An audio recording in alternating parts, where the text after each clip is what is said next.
We are live. Welcome everybody to our usual Saturday morning Ask Me Anything. And let me know where you are in the world and what time it is. And maybe if you're training jiu-jitsu. I know I ask this every week. And I'll be honest with you, I'm going to ask this every single week until lockdown is done.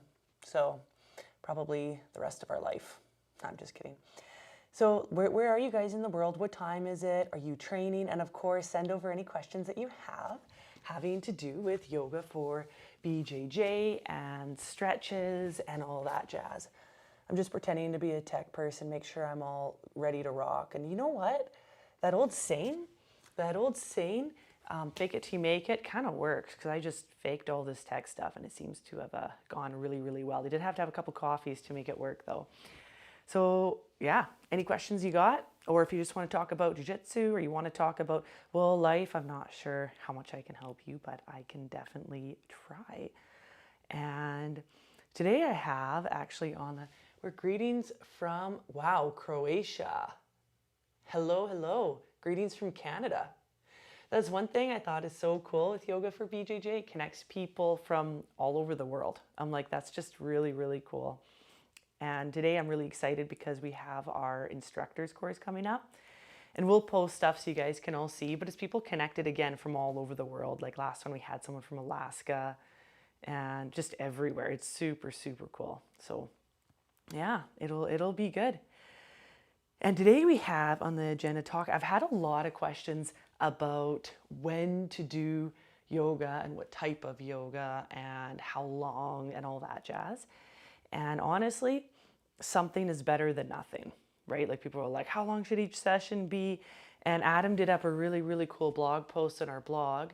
And it just talks about being realistic about the goals. Like how many people, including me, have been like, okay, I'm going to do 3 hours every single day and I'm going to do 47 minutes of weight and I'm going to do all of this. And then it's like one day goes by or 2 or 3 or 4 and it's like, okay, I'm kind of tired. So just being really consistent. But I think for me in the yoga, something that's been really cool is especially working on handstands. Handstands are really hard. Adam has them really well, but I'm still working on them.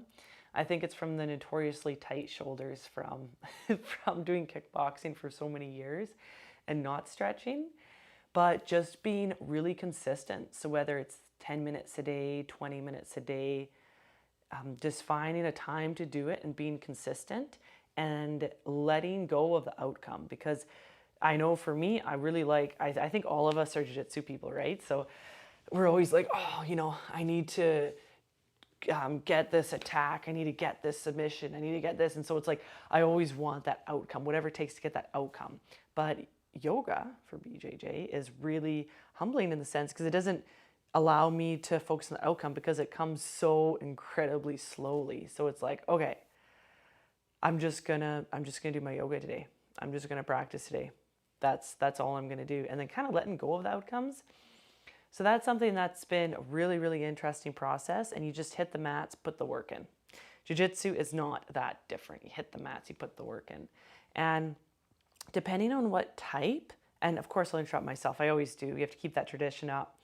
Send questions in, you guys. I'm just blabbering about kind of what I have going on and questions I've had going on in the week. But for sure, if you got questions, send them in. And then people are like, what type of yoga? And I'm like, it really depends on what you need. So if you're in lockdown like I am and you can't really train, then I'll be doing more flows. I'll be doing more flows, more movement, more strengthening. And the flows are really good for balanced body awareness. So I'm doing more of the flows and movement. But then I have some other people who are training a ton, right? They're training 5-6 days a week. And I'm like, I don't think you really need a flow. I think you need something that is a little bit slower, right? A little bit slower, a little bit more relaxing. And something that's been really interesting is I always thought that because I do like kettlebells and weights and running and all this stuff, because of that, I was like, oh, that makes me tight, And it's like, actually, no, unless the only time that type of training will make you tight is if for example, the bicep muscles get to be so incredibly massively big, like this big. Could happen. It could happen for me, you know, with lots of protein and weights. And I try to do bicep curl and I can't, my bicep's so big, I can't pull it more, like further than this range of motion. Then yeah, the ligaments and muscles will get tight because I can't pull it any further. But so the muscles will inhibit the range of motion, but that doesn't happen too often with how big they are. So you know what? Being really strong, it just means that the muscles are really, really strong, but they're just short. And the only thing to fix that is just yoga. And the perfect balance is having the muscles that are strong and long. And that is a thing. So being able to be strong and long, that's the perfect balance. That's what you want. Because the really common one, especially for me, is having the muscles that are strong and short. We don't want that. And I think that's also common for us jiu-jitsu people, right? We'll have muscles that are really, really strong, that are really short.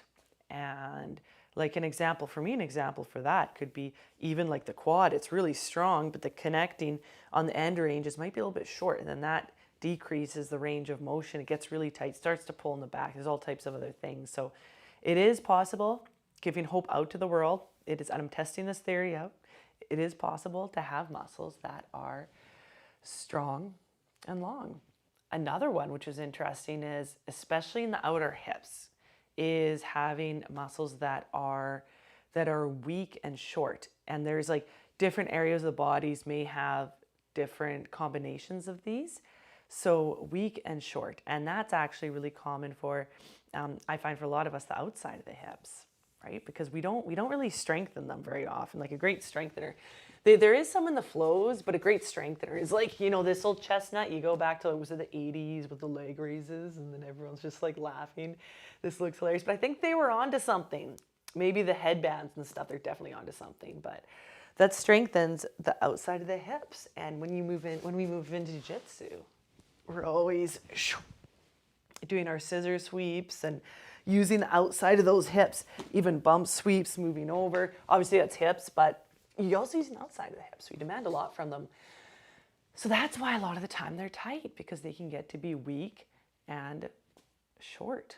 And really, it's not anybody's fault. It's just what happens over time. So the goal is to create balance with that. So we have muscles. Some of the muscles might be strong and short, which I find is common for me, like doing like kettlebells and stuff, strong and short. And then you have stuff that is weak and short, which is, you know, the outside of the legs. And then we have strong and long, which is perfect. Strong and long, and all of us, there's some areas that are strong and long, perfectly balanced. And the next one, which I found really interesting, is weak and long. So sometimes you'll see like the crazy yogis who just do yoga, get into crazy positions, but they're not very strong. So you have people that are weak and long. So this is actually what I'm learning in our course right now in our advanced teacher training. It's so fascinating. So you have your four quadrants, right? You have the perfect one, which is strong and long, and that's what we need to work towards and get to, which is the balance of jiu-jitsu and yoga. And then we have strong and short, which is really common for us, especially jiu-jitsu people, right? Because we tend to be very strong. We do a very explosive, you know, jiu-jitsu is very explosive, a lot of movement, a lot of strength, a lot of pushing, a lot of pulling. So we do, I think for us, the most common one is strong and short. And then the next one in areas of the body is weak and short, right? Like we talked about the outside of the hips, weak and short.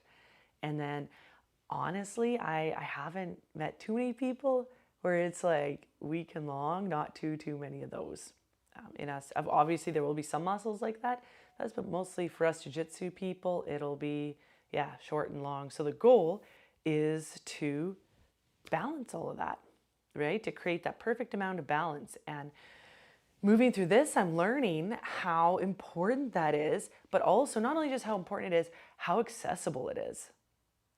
Just by doing we love jiu-jitsu and it's so much fun, but we need, that's how we're becoming strong, but then we need to balance that with the muscles by making sure that they're long.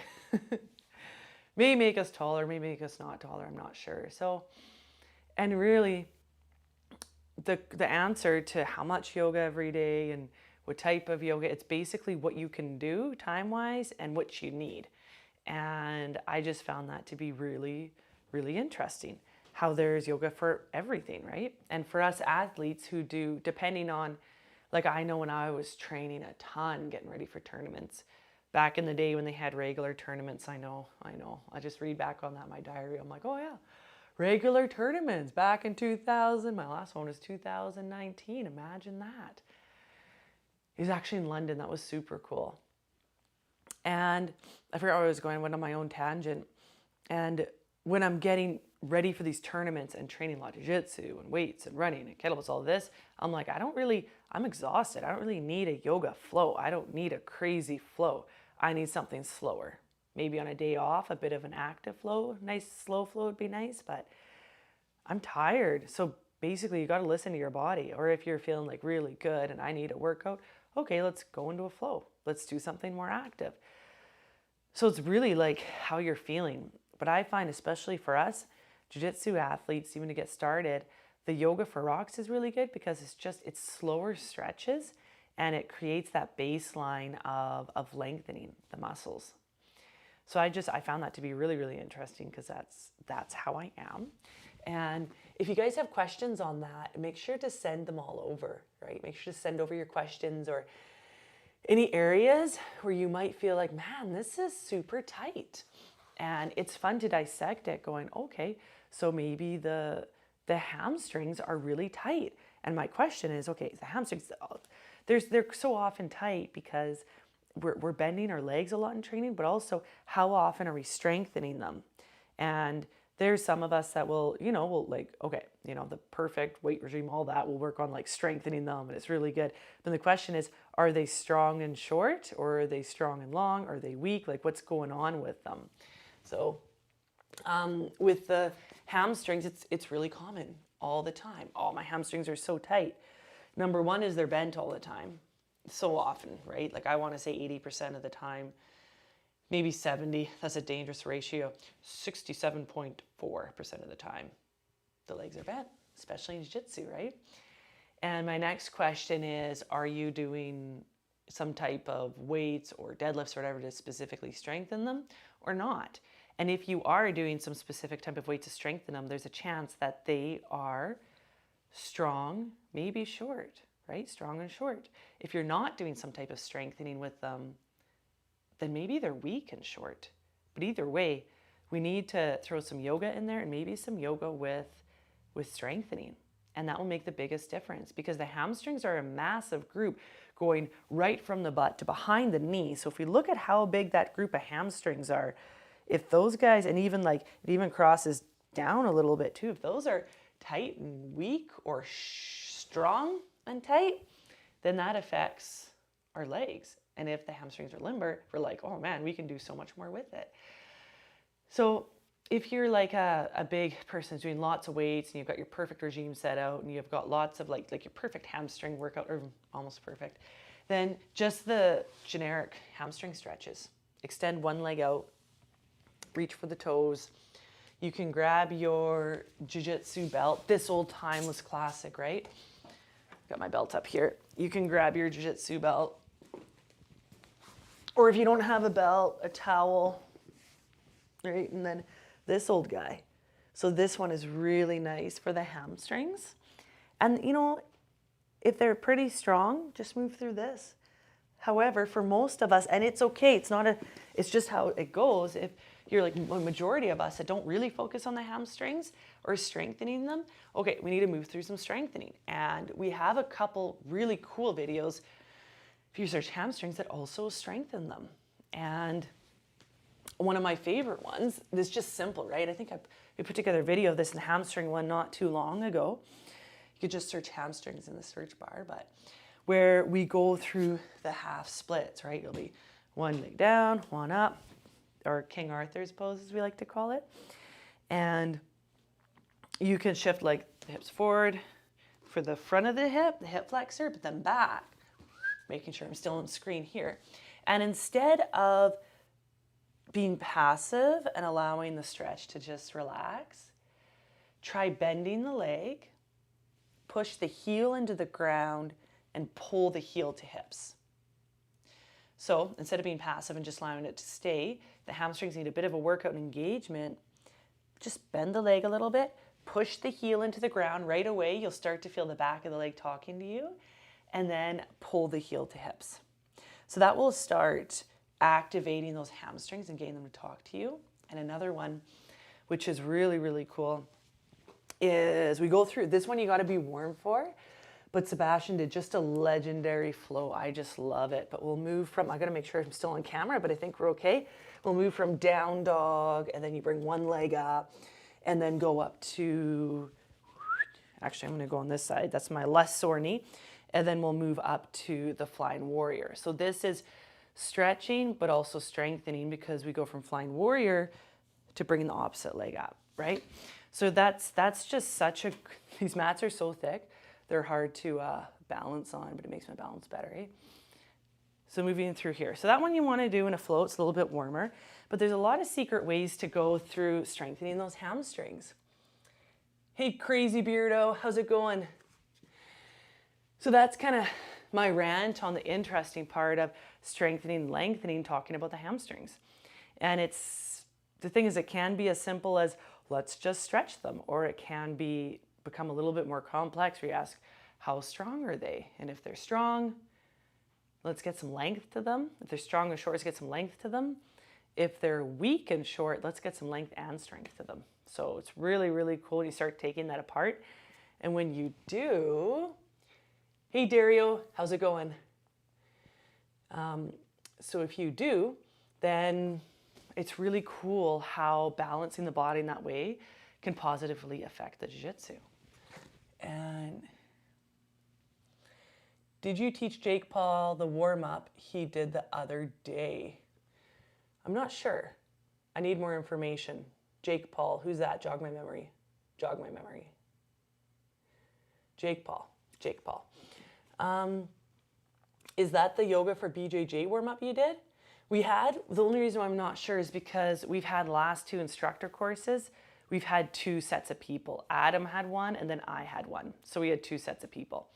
So everyone that was in Adam's course, I don't know everybody, and everyone that was in my course, Adam doesn't know them. Like, we're familiar with the names, we see the list of names, but then we don't really get to know people. You know, when you connect a personality to the person, face, and name, then it's a bit easier. All right. Oh, the YouTube boxer. I'll have to look that up. All right, everybody. So send any other questions that you have over. If not, today, actually, we're getting ready for our first course. I'm really excited. For our first session, we have our teacher training course coming up. And yeah, we have, the course is full. We're starting today with our first people, and it's really, really cool how a lot of them are asking, they're like, oh, I'm not very flexible. And I'm like, you know what? As long as you get in there, as long as you're trying, as long as you're working, you're fine. And this course isn't just about being flexible. In fact, if it was just about being flexible, I think it'd be a bit easier. No, it's not. It's about how to teach, what to teach, why you're teaching. So there's a lot of elements of instructing, which is really cool. So I'm super pumped about meeting everybody. All right. So I'm going to get ready and prep for that. And it was super fun to hang out with everybody. And I will see you all next time.